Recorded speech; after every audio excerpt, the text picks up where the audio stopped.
Vous écoutez Europe 1, il est 8h18.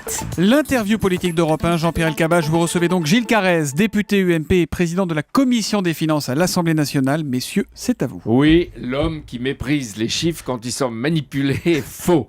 Bienvenue Gilles Carrez, bonjour. Bonjour. L'affaire Pygmalion, concernant les factures et surfactures de l'UMP, continue de faire des vagues. La justice s'active.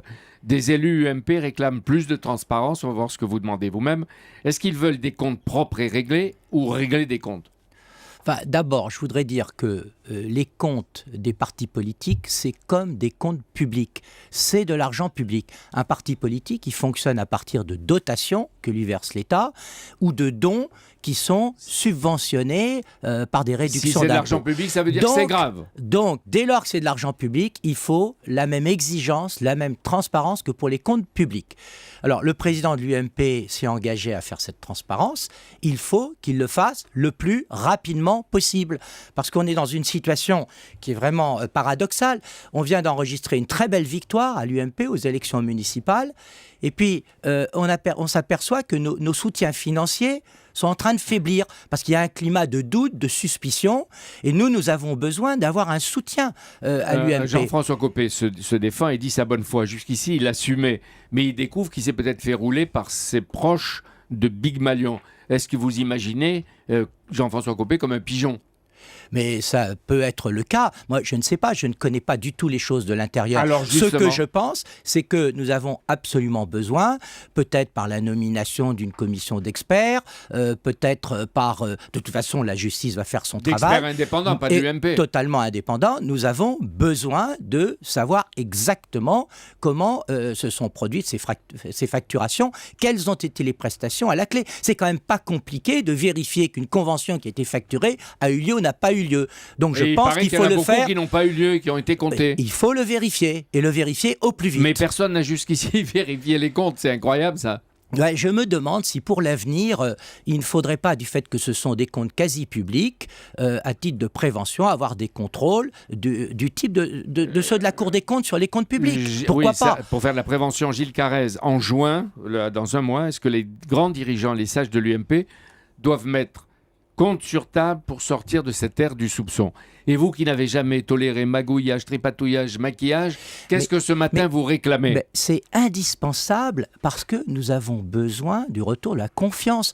J'entendais tout à l'heure sur votre antenne des militants dire que pour reprendre confiance, pour soutenir les idées, promouvoir les idées de l'UMP, il faut absolument avoir la transparence sur les comptes. Pour moi, c'est une évidence. Et est-ce qu'on peut garder la même direction en juin, juillet, après ?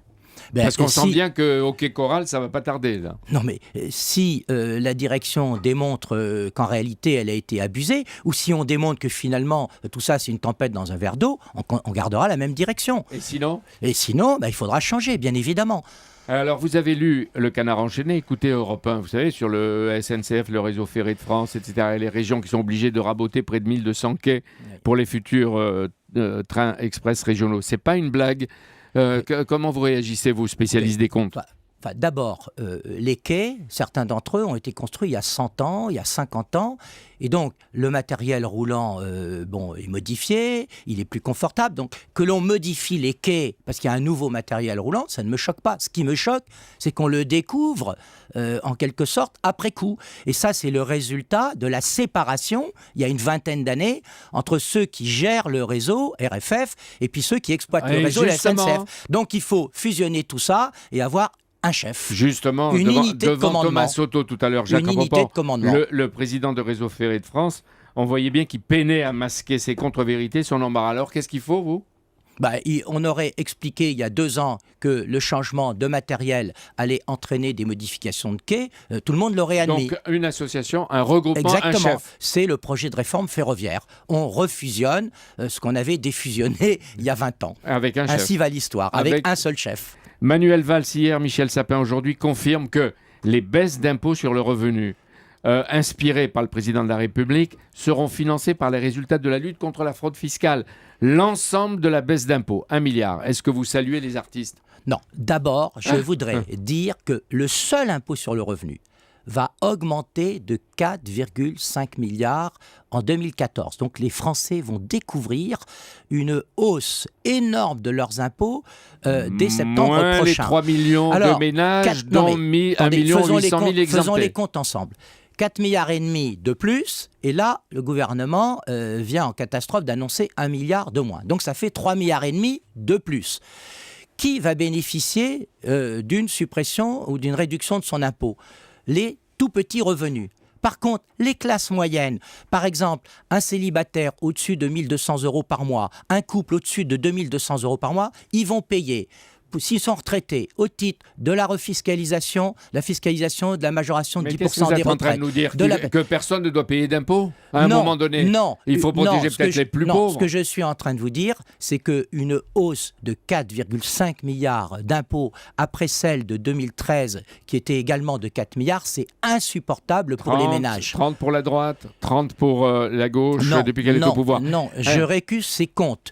La droite a augmenté les impôts après à la fin de la précédente législature, c'est exact, de l'ordre de 25 milliards, mais la gauche en est à 50 milliards. N'oubliez pas la hausse de la TVA. Mais vous ne dites pas si vous pensez que ce milliard, c'est bien ou pas, si vous les saluez. Est-ce que prendre aux riches, Gilles Carrez, est-ce que prendre aux riches et les exilés fiscaux pour épargner les démunis, est-ce que vous appréciez l'habileté du Robin des Bois de Matignon là ? Ça fait moral, ça fait bien, sauf que budgétairement, c'est pas exact. Déjà, dans les comptes de 2014, dans les recettes prévues, on a intégré plus de milliards au titre de la lutte contre la fraude fiscale. Et on va rajouter 1 milliard. Et même à supposer qu'on ait ce milliard, ce dont je doute, on ne l'aura pas dans un an, dans 2 ans, dans 3 ans. Mais confirmez-nous qu'il y a un gisement dans l'évasion fiscale et que je ne dis pas les repentis, mais un certain nombre de gens reviennent. Il y a un gisement. Ce que disait Michel Sapin. Il y a un gisement qui sera vite épuisé, qui est le gisement suisse. Pourquoi ? Parce que les banques suisses, sous la pression en particulier des Américains, ont décidé que le secret bancaire c'était terminé. Il y a Singapour, il y a d'autres paradis fiscaux. C'est pas si simple que ça. On dit que c'est 80 milliards l'évasion fiscale. Il y a de la marge. Et je rappelle que cette bataille par rapport au secret bancaire suisse, on l'a engagée dès 2008-2009 avec les fichiers HSBC. On fait des économies, Gilles Carrez. Les économies, il faut les faire d'abord sur la masse salariale. Si on veut économiser sur la masse salariale, il faut accepter l'idée de ne pas remplacer tous les fonctionnaires qui partent en retraite. Il y a les interventions sociales. En revanche, je pense que ce serait une erreur de faire des économies, de remettre en cause la loi de programmation militaire. Ah bon ? La commission des finances que je préside est unanime sur ce point. Gauche et droite. Gauche et droite. Nous avons reçu M. Le Drian au début de l'année et nous lui avons indiqué que, d'une part, l'institution militaire a fait des efforts de réforme considérables qui n'ont pas été faits dans d'autres parties de l'administration. On lui demande des missions, par exemple, en Afrique de plus en plus difficiles et par conséquent, ces moyens doivent être protégé. Et moi, j'envisage de recevoir au plus vite M. Le Drian à la Commission des finances pour lui manifester à nouveau notre soutien. La loi de programmation doit être intégralement respectée. Et le Premier ministre affirmait ici vendredi sur Europe 1 que la loi de programmation militaire restait sanctuarisée. Le président de la République pourrait ne pas tarder à la confirmer. Un mot sur l'Europe. La France, est-ce qu'elle serait mieux, plus forte, avec plus d'Europe ou hors d'Europe, comme on l'entend de plus en plus souvent ? Mais la France est beaucoup mieux avec plus d'Europe, à condition qu'elle garde le leadership comme elle a toujours eu en Europe. Or, ce n'est plus le cas. La France n'existe plus aujourd'hui en Europe. C'est ça le problème. Elle s'est affaiblie et tout le monde s'inquiète des politiques qui sont aujourd'hui conduites dans notre pays. Elle tiendra ses promesses. Les engagements budgétaires, hélas, je crains qu'elle ne les tienne pas. Et donc, nous serons obligés de solliciter la mansuétude de nos partenaires européens. Merci Gilles Carrez, merci Jean-Pierre Elkabbach. Demain, c'est François Baroin qui sera là et vendredi, ce sera Bernard Cazeneuve, un coup à droite, un coup à gauche et la dernière ligne droite pour l'élection européenne. Merci Jean-Pierre, merci. Vous avez raison, un coup à droite, un coup à gauche. Et au centre aussi, hein, et sur les côtés. Hier, vous avez eu Verhofstadt. Ce que j'ai dit, Commission des finances unanime pour défendre les crédits militaires, droite-gauche. Et ben voilà, le dernier mot est pour Gilles Carrez ce matin. Merci d'être venu, monsieur Carrez, sur Europe 1.